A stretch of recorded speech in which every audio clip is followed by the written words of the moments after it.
We all know you plumbers and do-it-yourselfers out there use soldering torches and all, but could you actually use one of these to solder up a joint? In today's video, we'll both find out.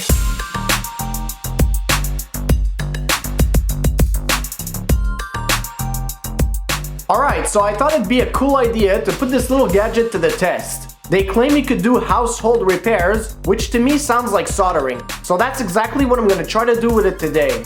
A normal plumbing torch could reach a maximum temperature of around 2000 degrees Celsius or 3600 degrees Fahrenheit, and this little guy only gets up to 1300 degrees Celsius or 2400 degrees Fahrenheit, which leads to think, will this mini torch really work?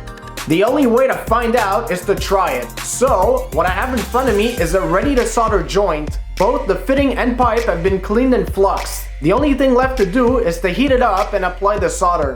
If you're new to soldering, watch my how to solder video. It'll give you all the instructions on how to properly solder a joint and just make you better understand what I'm doing here today.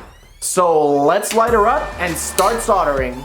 As always, start heating from the bottom and work your way up. On the torch's packaging, they say not to use the torch for more than 5 minutes. So we'll keep it safe and try to get this joint done in under 5.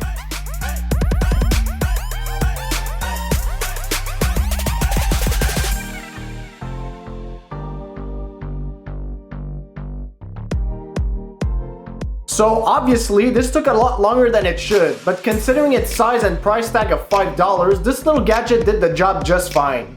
Now, this test wouldn't be complete if we didn't test the joint, so here goes nothing. And it held up. So if you're looking for a mini torch on the market that's capable of soldering a copper joint, this is what you're looking for. If you guys found this video fun or helpful, give it a thumbs up, and if you'd like to see more videos in the future, subscribe to the channel. Until the next one, thanks for watching.